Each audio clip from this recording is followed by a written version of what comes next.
Готовим сырники. Берем творог любой жирности, добавляем одно яйцо, измельчаем блендером. Дальше кладем сахар, манную крупу, немного соли, хорошо перемешиваем.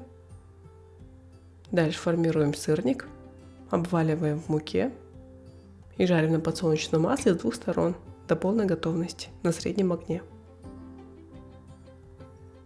Сырники готовы. Всем приятного аппетита. С вами была Дания.